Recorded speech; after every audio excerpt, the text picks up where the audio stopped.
반갑습니다.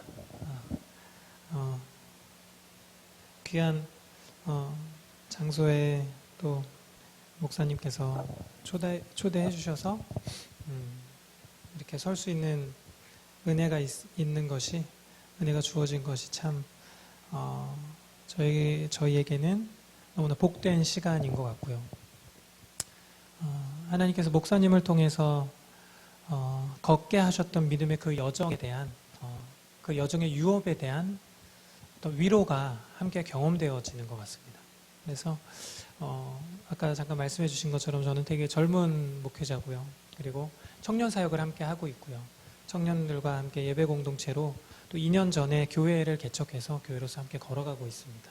그래서 부족하지만 하나님께서 이 자리를 허락하시고 저희들에게 말씀하실 것에 대한 기대감을 가지고 저희가 나갔으면 좋겠습니다. 아멘. 잠깐 기도했으면 좋겠습니다. 하나님 감사합니다. 하나님, 이곳에 하나님께서 열린 하늘을 두심에 감사드립니다. 하나님께서 여시면 닫을 자가 없음을, 또한 하나님께서 닫으시면 또한 열 자가 없음을 이 시간 제가 믿음으로 선포하며 고백합니다. 하나님, 이 시간도 하늘의 문을 활짝 열어주십시오.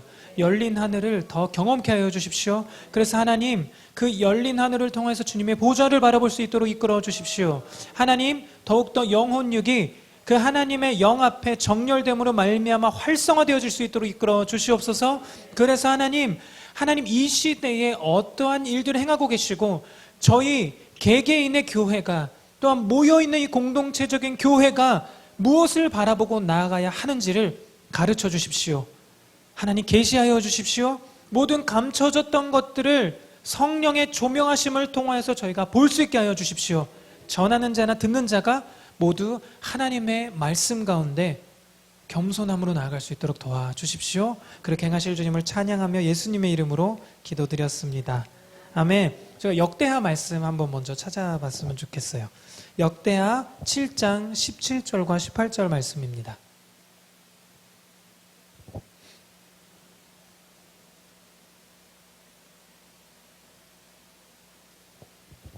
역대하 7장이 오기 전에 6장에 언약궤가 성전으로 옮겨지는 어떤 사건이 있었고요. 5장에 있었고요. 그리고 6장과 7장에 비로소 그 언약궤가 솔로몬을 통해서 지어진 그 성전에 들어가고 그 성전의 낙성식 가운데에 하나님의 영광이 거하면서 하나님께서 솔로몬에게 말씀하셨던 어떤 부분을 저희가 먼저 보려고 합니다. 17절, 18절 말씀이에요. 7장입니다. 저희가 함께 합독하면서 이 두 구절의 말씀을 선포해 봤으면 좋겠습니다. 시작. 내가 만일 내 앞에서 행하기를 내 아버지 다윗이 행한 것과 같이 하여 내가 내게 명령한 모든 것을 행하여 내 율례와 법규를 지키면 내가 내 나라 왕위를 견고하게 하되 전에 내가 내 아버지 다윗과 언약하기를 이스라엘을 다스릴 자가 내게서 끊어지지 아니하리라 한 대로 하리라. 아멘. 저희가 잘 알고 있는 다윗에게 말씀하셨던 그 다윗 언약으로 알고 있던 그 언약의 말씀을 지금 솔로몬에게 하나님께서 이렇게 말씀하고 상기시키는 장면이에요. 제가 조금 주목해보고 싶은 말씀은 17절 말씀입니다. 내 아버지 다윗이 행한 것과 같이 하여 내가, 솔로몬 네가 내 앞에서 다윗과 같이 모든 그 율법과 하나님의 율례와 법규를 지켜 행하면 이라는 어떤 전제를 두면서 솔로몬에게 무엇인가를 도전하고 있는 장면이에요. 오늘부터 3일이란 시간 동안에 진행되어지는 어떤 다윗의 장막 어떤 세미나에 대한 어떤 주제를 가지고 또 이번에는 부제로 다윗의 장막과 에클레시아라는 어떤 주제로 이렇게 진행이 되어진다라고 듣고 지난번에 진행했던 어떤 강의 영상들을 제가 조금 들으면서 이렇게 준비해 오는 시간들이 있었어요. 굉장히 많은 부분들 다윗의 장막에 대한 하나님께서 지금 시대적으로 많이 부어주셨고 계시해 주셨고 또한 살아가게 하셨고 경험케 하셨던 많은 놀라운 지금까지의 하나님의 이끄심들을 다양한 선배 목사님들께서 이렇게 나눠주셨던 것들을 제가 들을 수 있었습니다. 그래서 김재훈 목사님께서 이렇게 말씀해 주셔서 초대해 주셨을 때 마음에 부담이 있었어요. 어떤 것을 나눌 수 있을까? 아직 한참 배워가고 있는 저로서 한참 예배에 대해서 배워가고 있고 또 예배자로 훈련되어지고 있고, 하나님께서 부족하지만 공동체를 맡겨주셔서 이 공동체를 함께 이 안에서 다양한 것들을 경험하면서 자라가고 있는 이 과정 속에서 하나님께서 무엇을 말씀하기 원하실까라는 그런 물음과 그 기도하면서 하나님께 구하는 시간 가운데 하나님께서 주셨던 마음은, 저는 다음 세대 사역을 하고 있습니다. 그래서 이 다윗의 장막이라는 것과 에클레시아, 교회라는 것과 이 다음 세대라는 것을 함께 연관시켜서 함께 나눠봤으면 좋겠다는 마음이 있었어요. 지금 솔로몬은요, 다윗의 아들이잖아요. 그렇죠? 어쩌면 인간적으로 이렇게 생각했을 수 있겠다라는 묵상을 해봤습니다. 다윗의 아들 중에 솔로몬 말고 다른 아들이 세워지는 것이 조금 더 건강한 모습이었지는 않았을까라는 생각을 해봤었어요. 왜냐하면 솔로몬의 엄마가 바세바잖아요. 어쩌면 다윗에게 있어서 인구조사를 하면서 하나님께 혼났던 어떤 하나님 앞에 죄를 범했던 영역과, 어떻게 보면 그것보다 더 크게 경험할 수 있는 밧세바를 범하며 그 우리아를 죽게 만들었던 어떤 이 큰 사건을 경험했던 다윗에게는 아픈 상처, 아픈 기억과 같은 그 사건을 조금 이렇게 감춰졌으면, 감춰지고 조금 더 그냥 자연스러운 어떤 그냥 자녀가 왕이 됐으면 어땠을까라는 생각을 해봤었어요. 그런데 이 묵상 가운데 하나님께서 주셨던 마음은 하나님의 사랑에 대한 마음이었습니다. 하나님은 약함을, 수치를 그 온전한 사랑을 통하여서 건강하게 하시는 분이시다라는 거예요. 가장 다윗의 인생의 어떻게 보면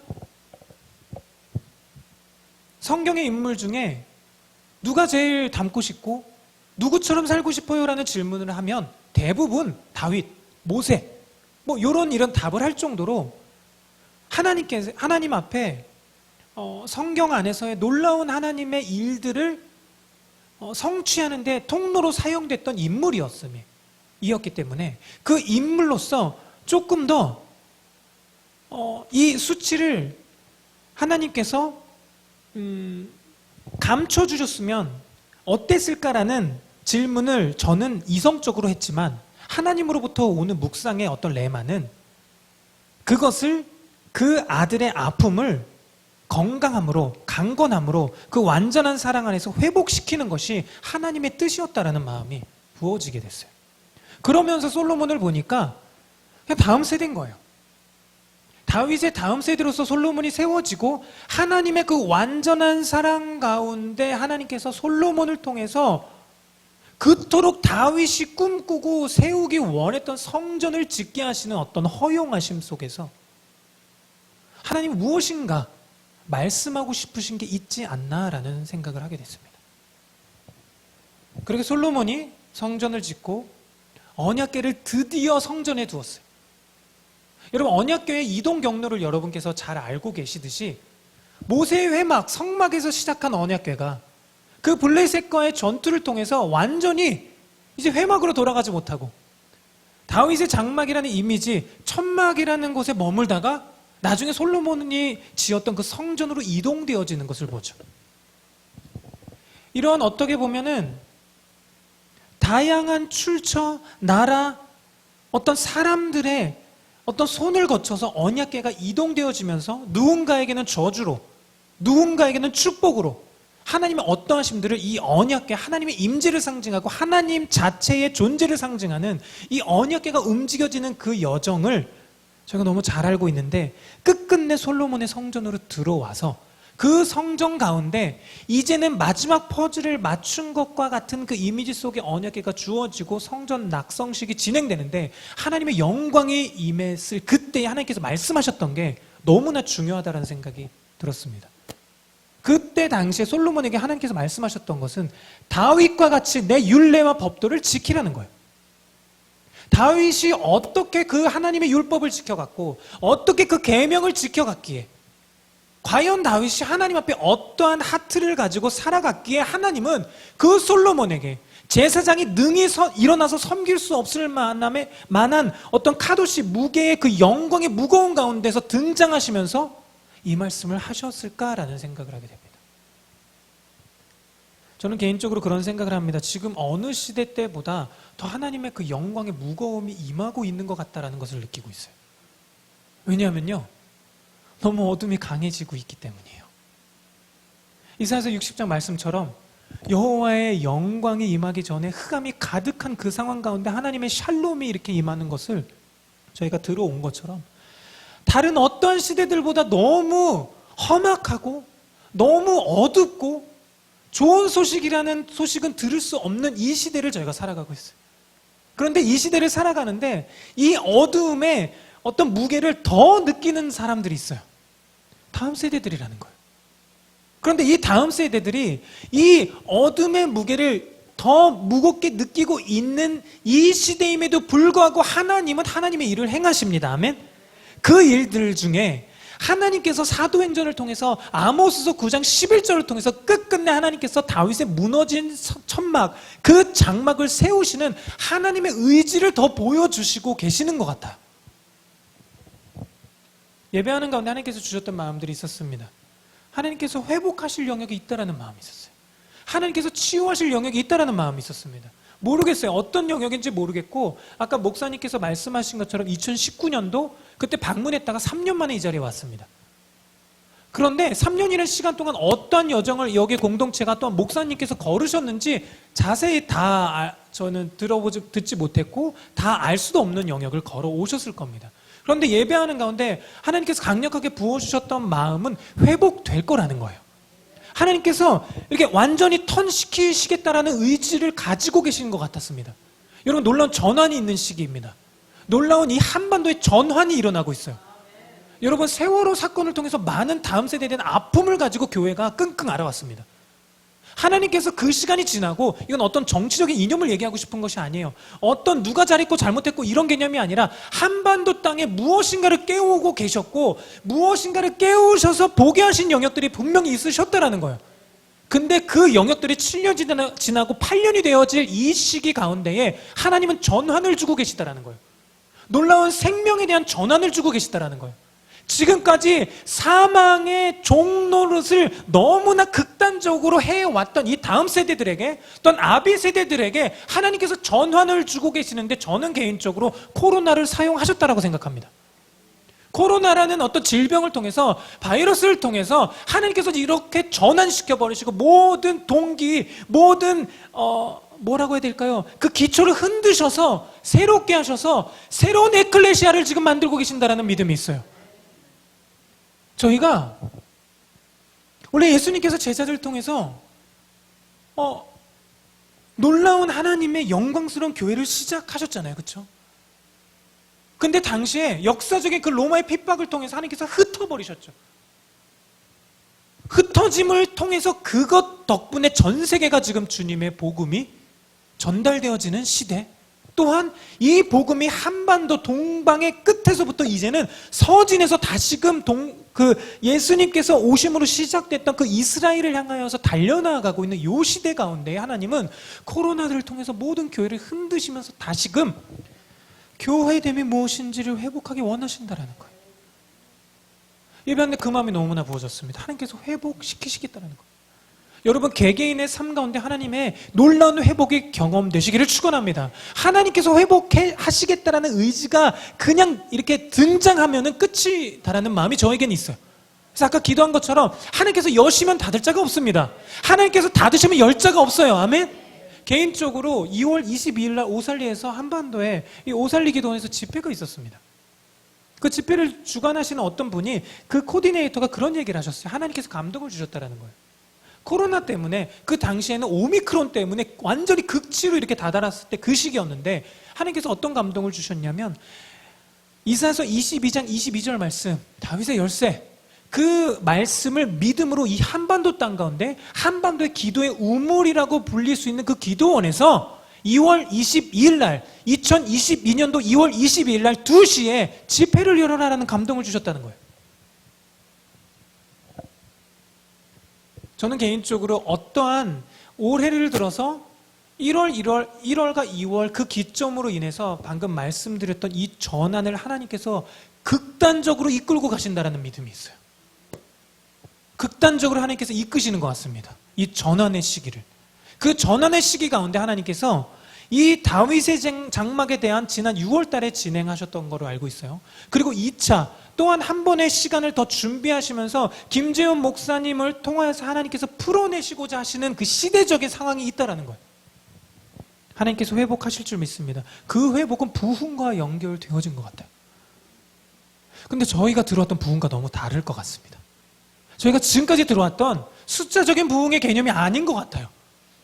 한 영혼, 한 교회의 놀라운 갱신과 놀라운 전환이 이 한반도를 흔들어 깨우는 전환의 시기로 저희를 끌고 간다는 믿음이 있어요. 이 부흥의 불이 북한과 남한에 갈라져 있던 이 분단의 담을 허물어 버릴 것 같다는 믿음입니다.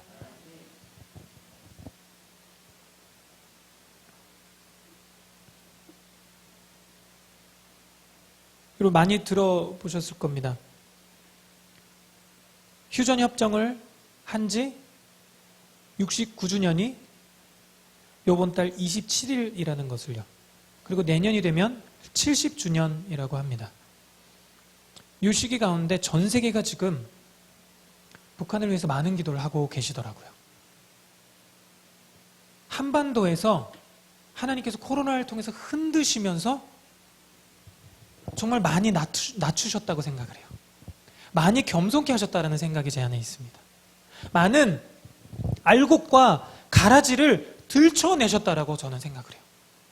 이 들춰내셔서 진짜 하나님 앞에 알곡이 되고자 하고 알곡처럼 살아가고자 끝까지 견디는 자로 끝끝내 하나님께서 회복시킬 영광스러운 교회로 나아가기 원하는 자들에게 하나님께서 지금 계시해주고 계시다라고 믿습니다.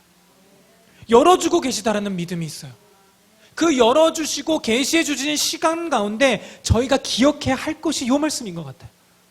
다윗을 통해서 그 다윗이 지켰던 율례와 법도의 지킴의 단계, 그 수준, 하나님께서 말씀하신 그 거룩의 수준, 하나님께서 말씀하시는 그 계명의 순종의 수준, 하나님께서 이루시기 원하시는 하나님의 열망이 부어졌을 때 하나님의 말씀 앞에 납작하게 겸손하게 엎드려져서 하나님, 예, 아멘, 주님의 뜻을 이루십시오라고 말씀할 수 있는 그 겸손함의 수준을 하나님께서 지금 계속해서 말씀하시는지 모르겠어요. 그것을 솔로몬에게 지금 이야기하고 계시는 겁니다. 하나님. 솔로몬아, 너의 아버지 다윗이 내 앞에서 지켰던 그 수준으로 네가 지켜야 한다. 그래야 내가 다윗을 통해 언약했던 그 영원한 다윗 언약이 이루어질 거야. 그 다윗의 언약 가운데 메시아 언약이 있잖아요. 그렇죠?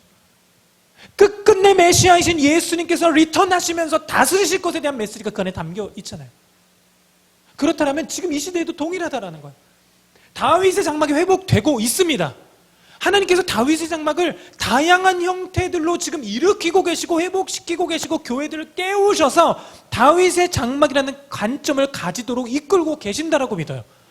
그런데 이것으로 만족할 수 없다라는 거예요. 다윗의 장막의 시스템이 가져와졌고 다윗의 장막의 모델링을 가져왔고 그 하트는 어느 정도 느꼈는데 여전히 나의 삶은 다윗의 장막과 다른 삶을 살고 있다면 이건 아니지 않을까요? 하나님은 지금 그걸 말씀하고 계신 거예요. 율례와 법도를 행해야 된다. 어디에서? 교회 안에서, 장막 안에서, 기도의 집에서뿐만이 아닌 너의 삶의 자리에서 있는 그 자리에서 네가 나의 장막이 되어줄 수 있겠니? 라는 말씀을 하시는지 모르겠다라는 거예요.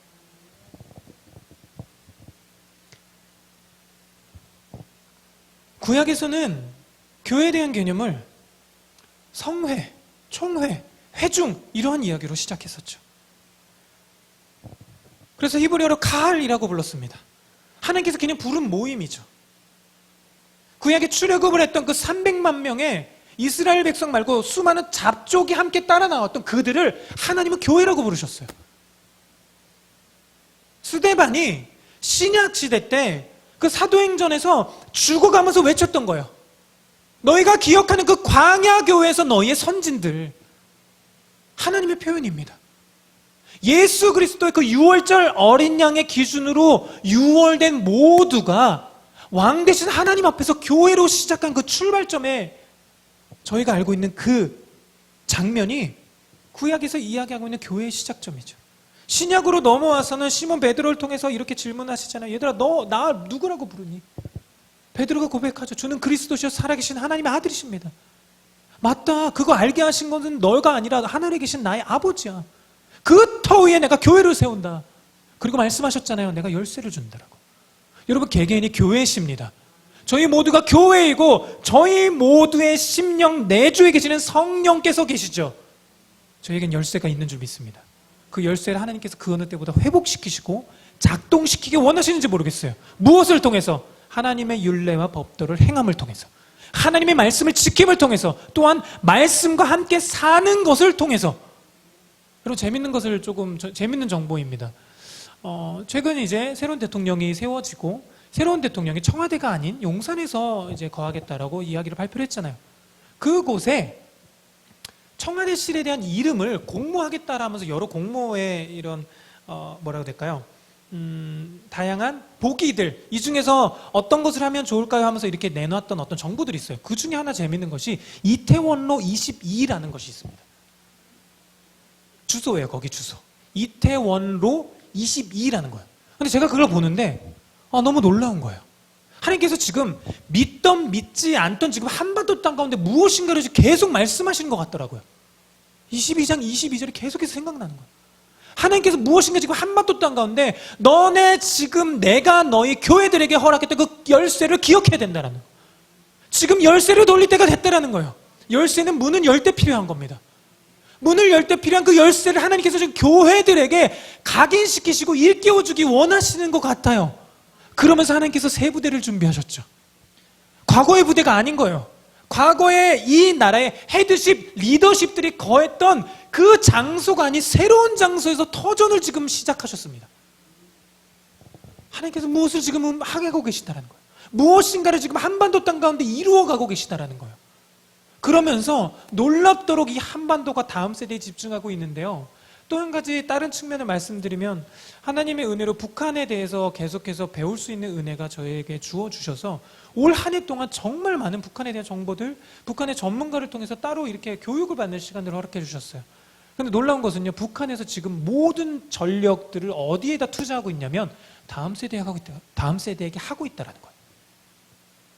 모든 것을 지금 다음 세대에게 쏟고 있대요.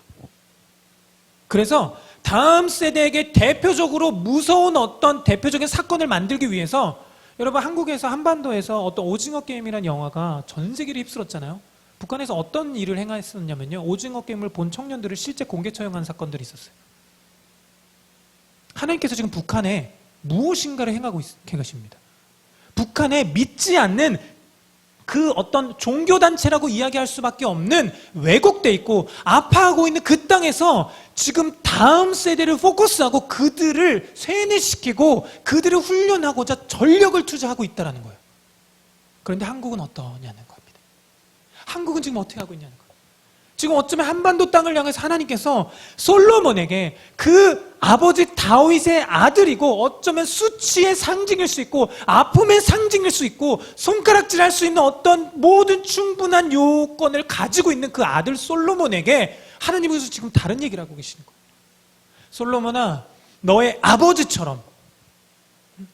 아버지는 실수했었잖아요. 그리고 본인은 알잖아요. 솔로몬은 아버지가 밧세바를 범함으로 나의 엄마를 통해서 내가 그렇게 출산됐다는 것을 알잖아요. 그럼에도 불구하고 솔로몬에게 하나님 말씀하시는 거예요.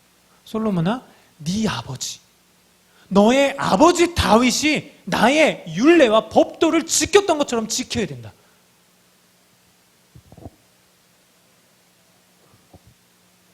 그렇게 되면 너의 왕위를 견고하게 하되 전에 내가 내 아버지 다윗과 언약하기를 이스라엘을 다스릴 자가 내게서 끊어지지 아니하리라 한 대로 하리라. 다윗의 장막이라는 것을 저희가 포커스하고 집중하면서 끊임없이 저희가 가져야 할 것은, 저는 개인적으로 어쩌면 이것이 아닐까라는 생각을 합니다.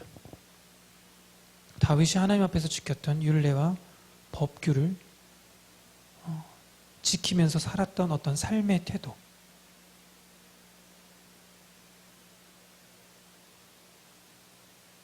그러면서 19절과 22절에도 또 똑같은 말씀을 하세요. 그러나 너희가 만일 돌아서서 내가 너희 앞에 둔 내 율례와 명령을 버리고 가서 다른 신들을 섬겨 그들을 경배하면. 지금 17절 말씀과는 조금 다른 얘기가 더 추가되어 있습니다. 율례와 명령을 버리는 것뿐만 아니라 다른 신들을 섬기고 그들을 경배하는 것이라는 두 가지가 더 추가가 된 것을 볼 수 있어요. 어쩌면 하나님께서 말씀하시는 것은 내 율례와 명령을 지키는 것뿐만 아니라 다른 신들을 섬기지 말아야 된다. 그리고 그들이 아닌 나를 경배해야 된다라는 것을 말씀하고 계시는지 모르겠습니다. 지금 저희는 어쩌면 교회는 너무 많은 다른 신들을 섬기고 있는지 모릅니다. 한반도에 5만여 교회가 있다라는 이야기를 듣고 있어요. 코로나 2년 동안 10,000개의 교회가 문을 닫았다고 합니다. 제가 2년 전에 좀 교회에 대한 생각을 가지고 있지 않았었어요. 근데 하나님께서 코로나가 시작될 2020년 그 초반에 그래서 공동체 가운데 그냥 기도하는데 하나님께서 교회에 대한 부담을 주시는 거예요. 그래서 아이들과 나누고 교회로서 걷기 시작했던 그때가 코로나가 한참 유행할 때였습니다. 한참 늘어나고 있을 때였어요. 2020년도 5월부터 지금까지 거의 쉬지 않고 매주 예배해 왔어요. 매주 예배하고 그 안에서 하나님께 주셨던 말씀을 나누고 하나님 안에서 그 말씀 가운데 각자 가운데 깨닫게 하셨던 것을 함께 나누고 그러한 시간들을 2년 동안 보내왔습니다.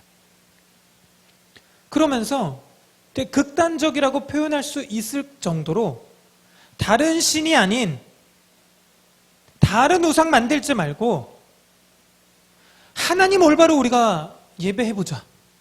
하나님 올바로 섬겨보자. 하나님께서 궁극적으로 지금 이 시대에 꿈꾸시는 그 교회를 함께 꿈꿔보자 라는 생각을 갖게 되었습니다.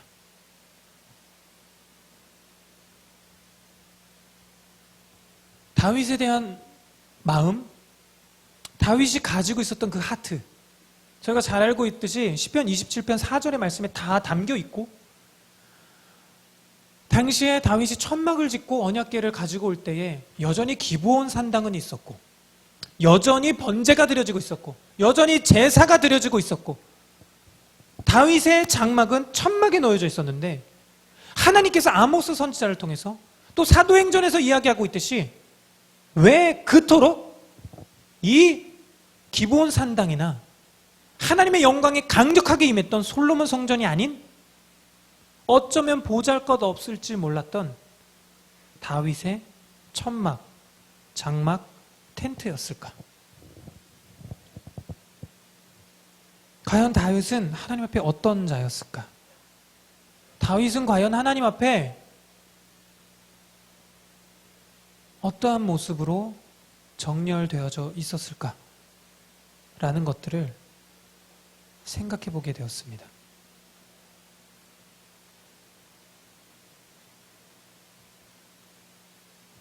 여러분께서 너무나 잘 아시듯이 사무엘상 15장부터 쭉 나오죠. 다윗의 이야기가.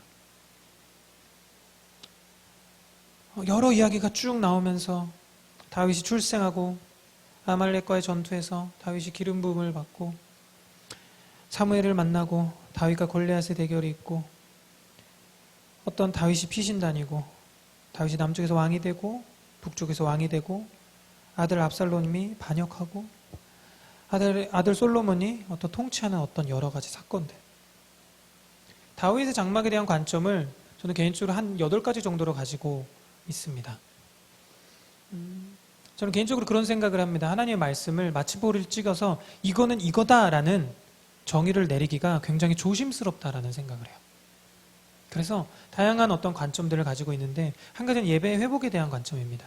하나님께서 분명히 그 예배의 상징이 되고 예배의 대표성을 띠고 있는 그 장막을 회복시키실 것에 대한 의지가 마지막 때 하나님께서 예배를 회복시키실 것에 대한 의지를 담고 있다는 마음이 있습니다. 또 하나는 다양한 어떤 교회에서 어떤 단체들에서 이야기하고 있는 찬양과 기도운동의 회복이라고 가지고 있기도 해요.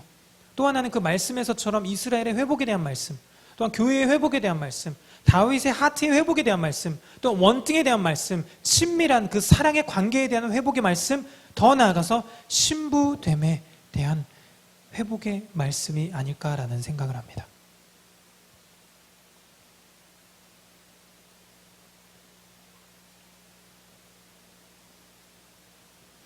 다윗의 삶을 보면서 저는 그런 생각을 했었어요. 저의 삶의 어떤 이야기가 있는데 그 삶의 이야기가 어떤 자연스럽고 그냥 평범한 삶의 이야기가 아닌 것을 20대 중반 정도에 알게 되고 지금까지의 삶을 살아가면서 저의 삶의 스토리를 찾아가고 있는 여정을 보내고 있습니다. 제가 태어났을 때 100일 정도 됐을 때 저를 낳아주셨던 엄마가 저를 집에다 두고 나가셨어요. 그리고 그 엄마가 없는 빈자리를 저희 친할머니가 100일 때부터 7살 때까지 저를 키워주셨습니다. 그리고 그 이후에 둘째 어머니가 오셔서 저를 데리고 양육을 해주셨어요. 그래서 7살 때부터 군대 다녀올 때까지, 군대에 있는 동안까지 저를 양육해 주셨고, 군대에 다녀왔을 때 그 두 번째 어머니가 계시지 않았고, 세 번째 어머니가 지금까지 계십니다. 저의 인생에는 세 분의 어머니가 계셨어요.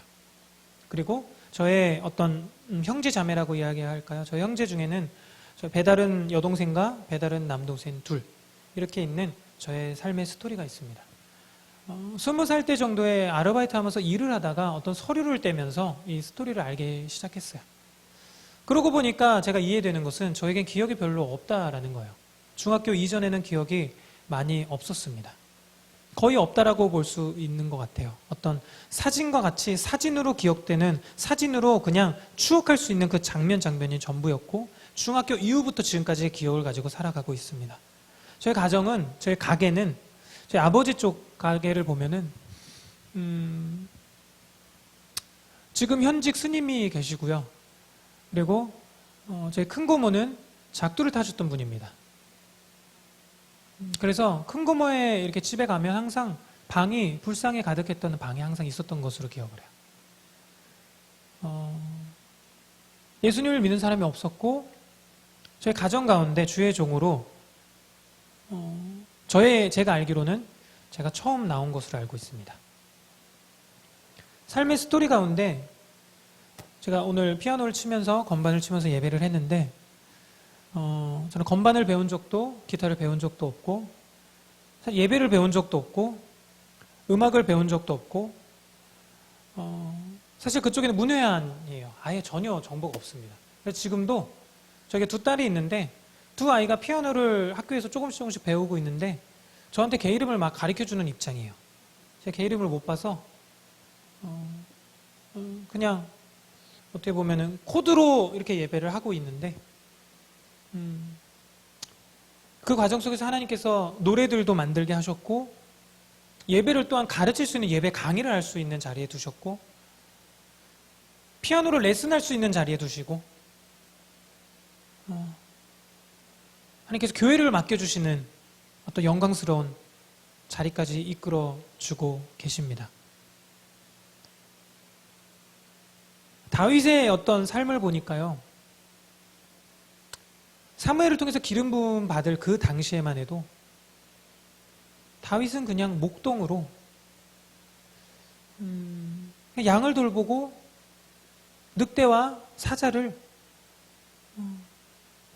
치는, 양들을 잡아가지 못하게 양들을 보호하면서 그들과 싸우는 그런 일상을 보낸 것으로 알고 있습니다. 그래도 하나님께서 기름을 부어주셨고, 그러고 나서 인생이 제대로 꼬이기 시작하죠. 기름 부음에 삶의 토대를 두시기 위한 하나님의 계획 가운데 놀라운 삶 안에서 인생이라는 하나님의 그 여정 안에서 하나님은 왕으로서의 기름 부음을 준비하시고 예비하시는 것을 볼 수 있었어요. 둘째 어머니가 신학생이셨습니다. 그래서 아버지와 제가 교회를 가게 됐어요. 그리고 둘째 어머니가 신학교를 다니는 문화가 있었기 때문에 교회 문화가 되고 주변 다른 신학생들, 다른 어떤 사역자들이 저에게 피아노와 기타를 주었어요. 칠 줄 모르고 정보가 없었기 때문에 그냥 할 수 있었던 것이 제 방에 두고 시간 되면 그냥 두들기는 것 뿐이었습니다. 그런데 그 두드림 속에 하나님께서 임하기 시작하셨어요. 하나님께서 오시기 시작하셨습니다. 하나님께서 방문하기 시작하셨던 것 같아요. 그래서 하나님께서 요한계시록에 대한 말씀, 요한계시록 4장의 하늘의 예배에 대한 관점이 있잖아요. 그 말씀을 비롯해서 아가서, 이사야서, 어떤 구약과 신약의 말씀들을 조명해 주시기 시작했습니다.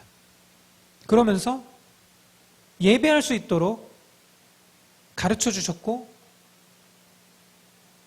선율들을 들을 수 있고 표현할 수 있도록 훈련해 주셨던 것 같아요. 시간만 나면 그 악기들로 예배하면서 보냈던 시간들이 저의 인생이었습니다. 2011년 7월에 제가 결혼을 했는데 이런 얘기를 하면 많은 분들이 그렇게 표현하시더라고요. 서울에 그런 데가 있었냐고. 비닐하우스에서 살았습니다. 그래서 좀 좋은 지금의 퀄리티 좋은 비닐하우스가 아닌 굉장히 낙후된 비닐하우스였어요. 재래식 화장실 또는 화장실이 없는. 그래서 화장실이 없어서 동사무소 화장실 가거나 그냥 야산의 볼일을 보거나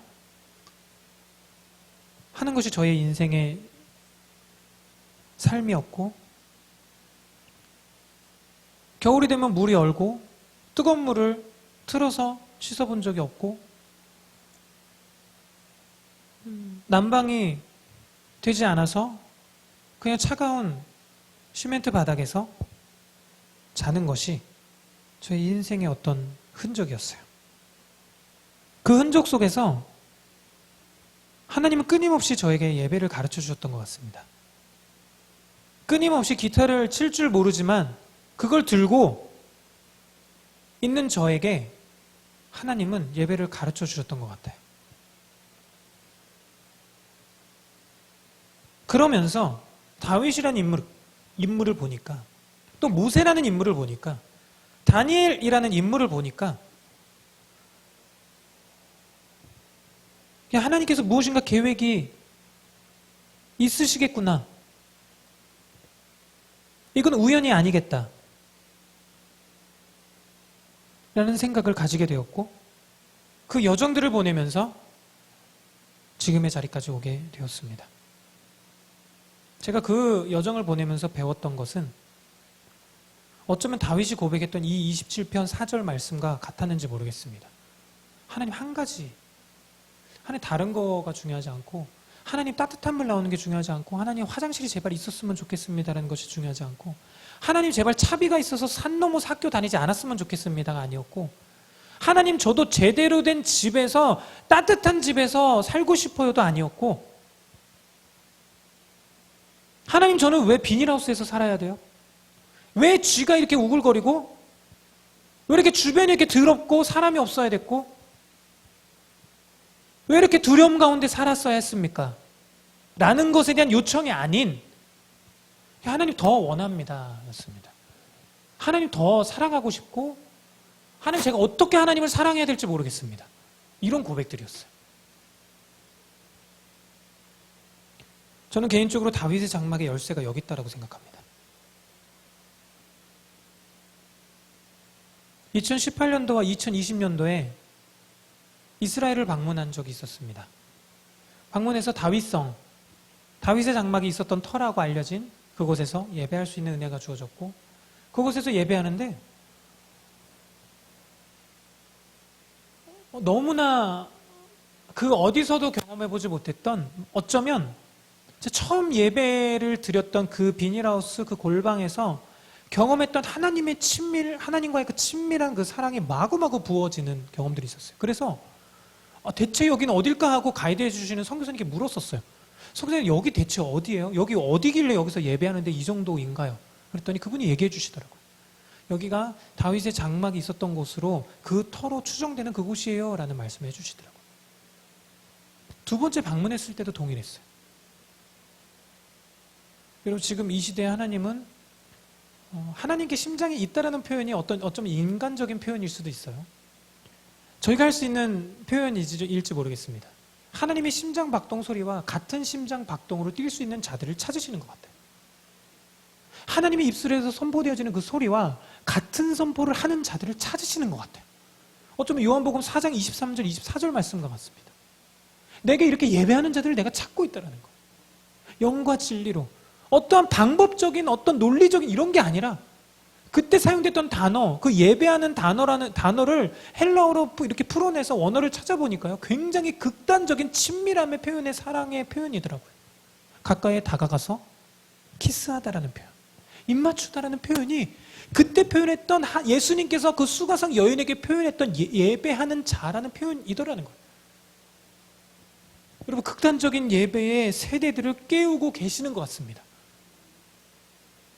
다윗의 장막을 이해할 수 있었다라는 얘기가 100% 중에 한 0.0000 몇 프로이겠죠. 다윗의 장막에서 다윗이 고백했던 그 고백의 어떤 그 하트를 아주 조금 느낄 수 있었던 것 같아요.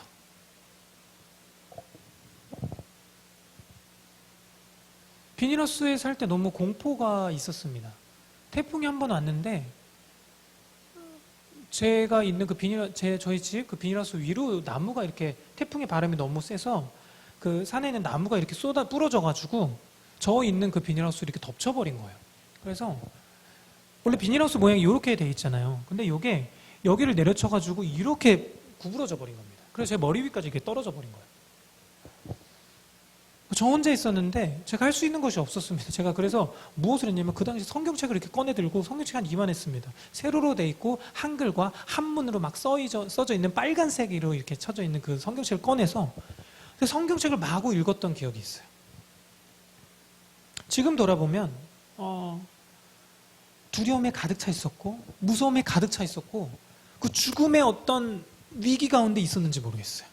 그런데 하나님께서 그것을 어디에서 치유를 해주셨었냐면은 포항에 한동대가 있죠. 한동대에 지진이 일어난 적이 있었습니다. 그래서 지진이 일어난 그 시기에 한동대의 그 그리스도인들 중에 어떤 동아리가 그 지진이 일어났던 시기 가운데 이들이 하나님께 주시는 마음을 가지고 함께 일어나서 무엇을 주장했냐면 이곳에 장막을 만들자가 된 거예요. 그래서 한동대의 학생회관 앞에 천막을 쳐버린 거예요. 그래서 거기서 예배하기 시작했습니다. 감사하게도 거기를 방문해서 예배할 수 있는 은혜가 있었어요. 거기서 예배를 하는데 천막이 진짜 천막으로 돼 있었거든요. 에어컨도 없는.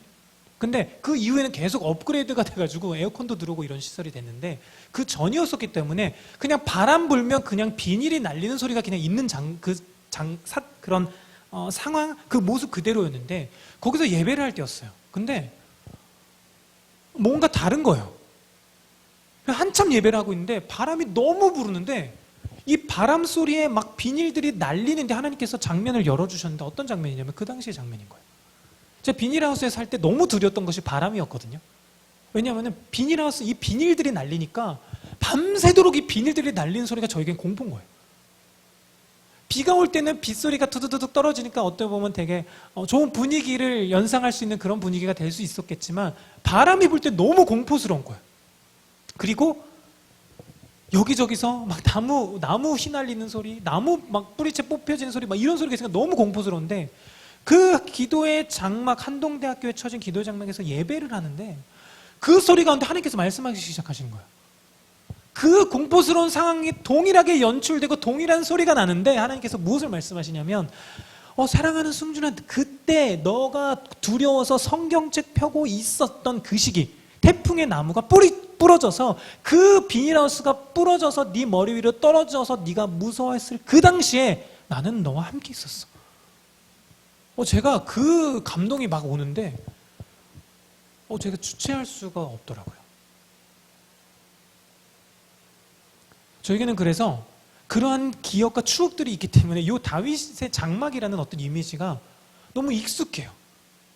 그러니까 천막, 오헬이라는 그 히브리 단어로 쓰여져 있는 그 뜻을 보니까 가정이라는 이미지도 있어요.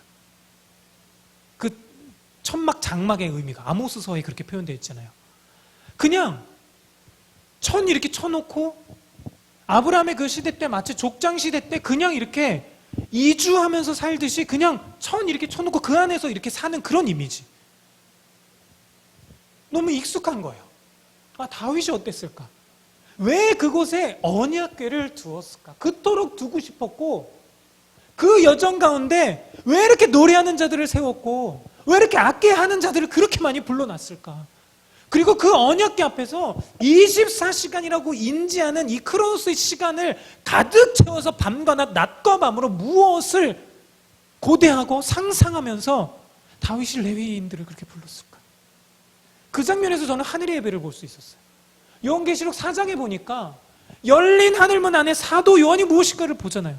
주님의 보좌를 보는데 그 보좌의 번개와 우레소리, 다양한 많은 물소리 같은 굉장한 사운드가 막 표출되고 있어요.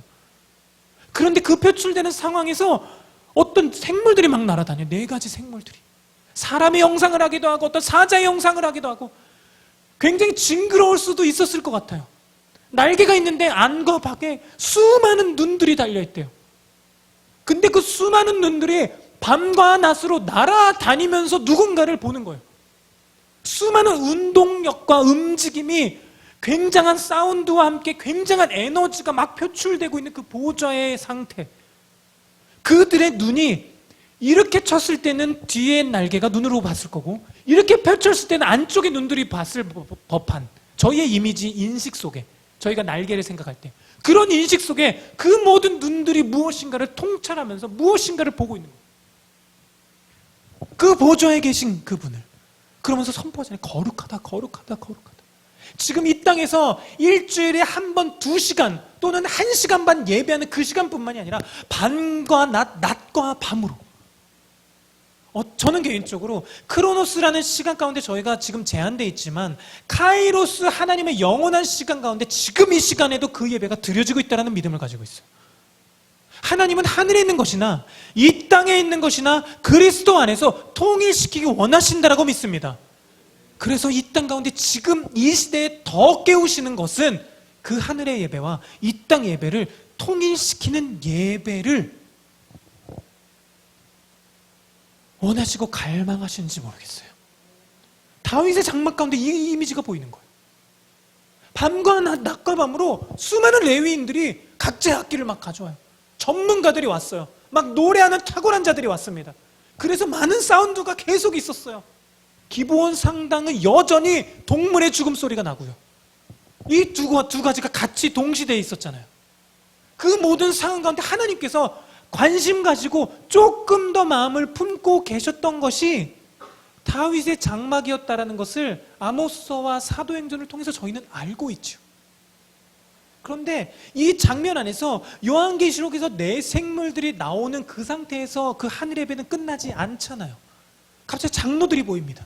24장로들이 이렇게 있는데 갑자기 그 천사들이 막 이렇게 거룩하다 거룩하다 거룩하다 전에도 계셨고 이제도 계시며 장차오실 만왕의 만주의 주 되시다 이런 고백을 하는데 이 장로들이 갑자기 자리에서 일어나서 이건 뭐 갑자기 자리에서 일어났다 이런 장면은 성경에 쓰여 있지는 않지만 저의 어떤 상상력 안에서 그들이 갑자기 면류관을 드리기 시작합니다. 저는 개인적으로 막 면류관을 이렇게 공손하게 이런 개념보다 막 던지지 않았을까라는 생각을 해요. 왜냐하면 번개와 우레소리가 있는 그 보호자의 현장. 지금 장마인데 비가 안 오잖아요. 그렇죠? 얼마 전에 지난주인가요? 저희가 용인에 갔었는데 한 번 1시간도 안 되고 30분 요 찰나에 폭우가 내렸습니다. 그래서 길을 건너야 되는데 길이 건널목이 잠길 정도로 비가 왔었어요. 그때 번개가 치고 난리도 아니었었습니다. 간단한 벼락과 번개가 치는 것만으로도 너무 이렇게 소스라치게 놀라고 무서워지거든요. 주님의 보좌에 우레소리가 있다는 겁니다. 번개 소리가 있대요. 그리고 내 생물들이 그들의 목청이 얼마나 됐는지 모르겠어요. 목소리가 어떻게 됐는지 모르겠어요. 그렇지만 계속해서 외치고 있었다는 거예요. 거룩하다, 거룩하다, 거룩하다. 그 상황 가운데 24장로들이 엎드려 경배하면서 주님 앞에 면류관을 드리는 이 장면 안에서 하나님은 무엇인가를 지금 계속해서 표현해주고 싶어 하시고 보여주고 싶어 하시는 것 같다는 거예요. 어쩌면 다윗이 이 장면을 이 땅에서 이뤘는지 모르겠다라는 생각을 하게 됩니다. 이 하늘에 대한 예배에 대한.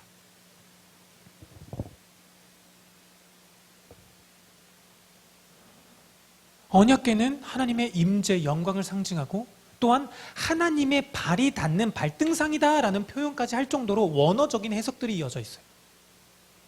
그 언약궤에 그 뚜껑, 속죄소가 있고 그 속죄소에 구름 날개에 피를 뿌리는 요 장면, 요 속죄소라는 그 히브리어 단어 자체가 그분이 발등상에 이렇게 닿을 수 있는 그런 이미지로 성경은 해석되어지고 있습니다. 대체 무엇을 경험했고 무엇을 갈망했을까요, 다윗이? 저의 관점에서, 저의 믿음의 이해 속에서는 다윗은 이 하늘의 예배를 지금 바라보고 있지 않았을까라는 생각을 합니다. 그래서 하나님, 저 예배를, 그곳에서의 예배를 이곳에서도 드리고 싶고 이곳에서도 그 하나님의 영광을 경험하고 싶습니다. 그 하나님을 보고 싶습니다라고 갈망했는지 모르겠다라는 거예요. 제가 이렇게 이해할 수 있었던 것은 아까 말씀드렸던 짤막하지만 저의 삶의 어떤 스토리를 통해서 제 안에 계속해서 심겨지는 것이 이거였기 때문이에요. 끊임없이 예배하고 끊임없이 예배 현장에 두고 하나님께서 두셔서 예배할 수 있는 은혜를 누렸음에도 불구하고 제 안에 지침이 생기지 않는 거예요. 더 큰 갈망이 자꾸 생기더라는 거예요. 더 큰 배고픔이 자꾸 생기더라는 거예요. 더 큰 갈망 가운데 이게 완전히 중독되어져서 그것이 없으면 살 수 없을 정도로 하나님께서 무엇인가로 이끌어 가시는 것 같다는 거예요. 그러면서 한 가지 생각을 하게 됐습니다. 아, 사람 안에 공간이 있구나. 갈망의 공간이 있구나. 하나님으로만 채울 수 있는. 여러분, 지금 이 다음 세대가 그것을 찾고 있습니다. 지금 이 세대가 그것을 갈망하고 있어요. 북한에서 그토록 전력을 다음 세대에게 투자한다는 것은 이 다음 세대에게 무엇인가 있다는 거예요. 이 다음 세대에게. 지금 한반도 땅 가운데 코로나를 통해서 많은 교회들을 흔드시면서 다음 세대가 마구 떠나가서 신천지라는 이단에 그토록 20대가 많대요. 제가 그걸 보고 너무나 놀랐습니다. 20대가 그토록 가득 차 있대요. 그걸 보면서 그들의 통계 속에, 발표 속에 이런 발표가 있는 거예요. 예수가 있다고 해서 교회에 갔더니 예수가 없더라. 이런 통계를 보니까 마치 이 솔로몬과 같은 이 세대들이 하나님을 막 찾고 있는 것 같아요. 하나님 어디 계십니까? 예수님 어디 계십니까? 내 안에 이 공간이 자꾸 채워도 이거로는 채워지지 않는데 이 공간을 채울 수 있는 당신 대체 어디 있습니까를 막 찾고 있는 것 같더라고요. 그 과정 속에서 지금 김지원 목사님을 통해서 이 킹덤하우스라는 이 한반도에 어쩌면 놀라운 영적인 기류가 전환되어질 때 세워주신 이곳을 통해서 하나님은 무엇인가를 지금 전환시키고 계신다는 믿음이 저에게는 있는 거예요. 그것이 다윗의 장막인데 이 다윗의 장막에 대한 패러다임을 이제는 이 다음 세대까지 품고 북한을 품어서 열방을 향하여서 열방의 회복을 위해서 세우시기 원하시는 그 다윗의 장막에 대한 고를 향해서 달려가야 되는 것이 아닌가라는 생각을 합니다. 사도행전에 보니까 이런 표현이 있더라고요.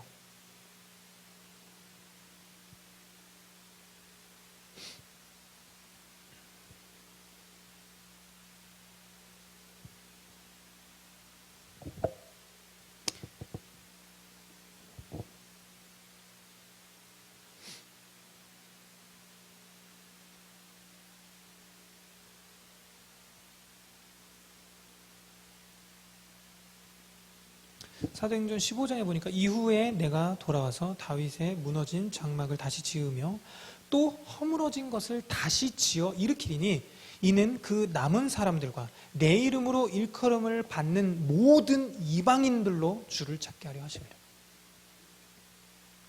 하나님께서 유대인을 먼저 택하셨죠.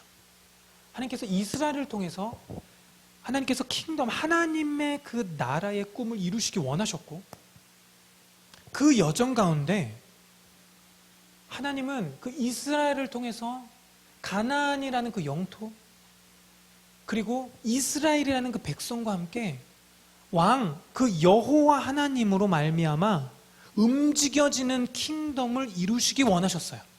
그 역사 속에 구약이 진행되어졌고, 끊임없이 그 백성이 그들의 왕 여호와 야훼가 아닌 다른 우상들을 섬기고 다른 율례를 따르고 다른 법도를 따라 행하면서 그들을 경배하면서 끊임없이 다른 세대의 사이클을 돌았습니다. 끊임없이 본인들의 소견에 옳은 사이클을 돌면서 하나님은 주변 국가들을 통해서 그들을 깨우시고 그들이 돌이키면 다시금 구원해 주시고 하는 상황들을 연출해 가셨죠.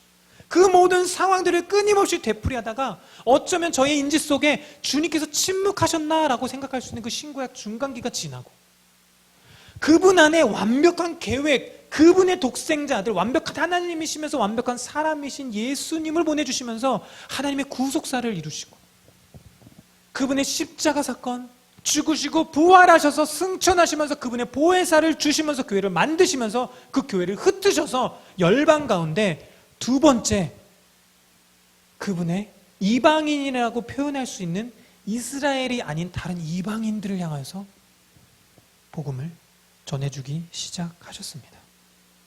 그리고 지금의 시대는 이스라엘의 눈에 비닐들이 벗겨지고 있는 시기고, 그들의 눈에 비닐이 벗겨지는 것만큼 예수님께서 오실 때가 가까워졌다라는 것을 알 수 있는 시대를 살고 있습니다. 그 시대 가운데 이 말씀이 더 성취되어지는 것을 저희가 모두 피부로 느끼고 있는 것 같아요. 남은 사람들, 그분의 이름으로 일컬음을 받는 모든 이방인들이 하나 될 수 있는 곳, 진정한 그리스도 안에서 에하드 될 수 있는 곳이 다윗의 장막이라는 거죠. 다윗의 무너진 장막을 일으키는 것이 그들을 에하드 됨으로 말미암아, 그들이 에하드 됨으로 말미암아 그 에하드 됨 안에서 그분의 언약궤 앞에서 그분의 자녀됨으로 그분 앞에 설 수 있는 은혜를 누릴 수 있는 장소라는 것이죠. 그 가운데 한 가지 더 따라 나오는 것처럼 또 그 허물어진 것을 다시 지어 일으킨다라는 이 말씀 속에 그 틈을 메우고 막아서며 라고 번역됐던 다른 구절의 말씀처럼 이 말씀을 보면서 개인적으로 저는 북한을 생각하게 됩니다. 분단되어져 있고 끊어져 있어서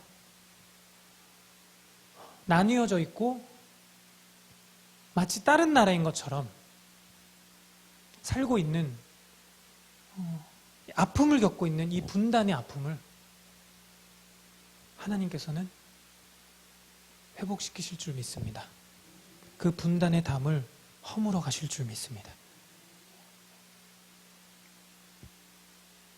이것이 열방 가운데 하나님께서 마지막 주자들을 일으키셔서 달려나가게 하실 마치 도화선과 같은 역할을 하지 않을까라는 생각을 해요. 이 한반도의 교회가 북한을 품기 위해 많은 노력을 했고 북한 사역에도 많이 투자를 했습니다. 그런데 북한 전문가들이 하시는 이야기들이 너무 충격에 빠지게 됐어요. 무엇이냐면 교회는 북한 성경 못한다라는 거예요. 지금의 북한의 전문가들이 그 얘기를 하시는 걸 들으면서 교회들은 북한 품을 수 없다는 얘기를 하십니다. 지금의 교회들은. 그걸 들으면서 뭘까? 수많은 이단들은 이미 북한에 들어가서 어떻게 점령할지에 대한 전략들이 나와 있고,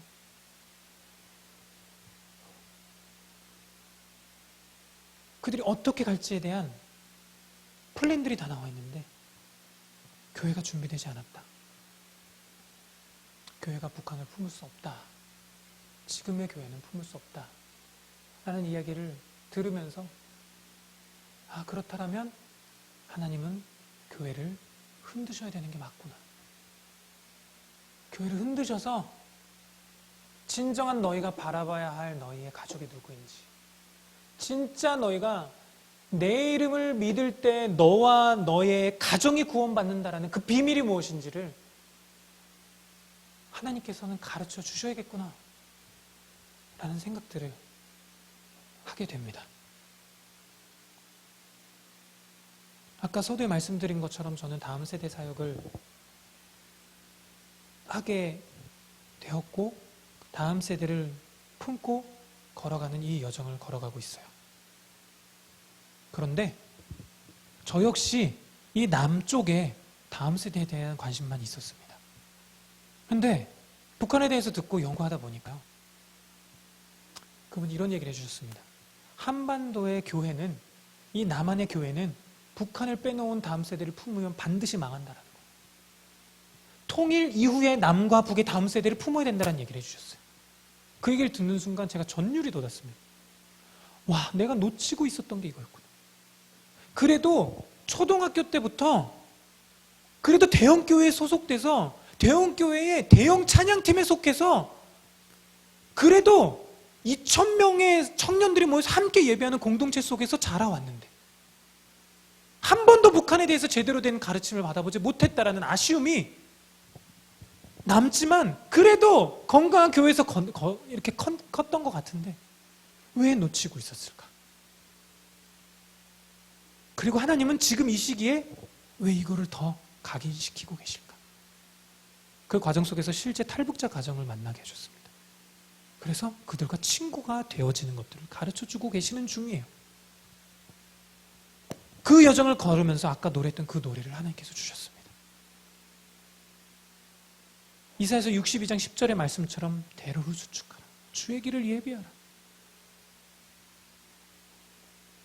하나님께서는 이 다윗의 장막과 에클레시아라는 어떤 교회의 그 본질적인 요소들을 다루시면서 지금 이 시기에 형태들을 얘기하고 계시는 게 아닌 것 같아요.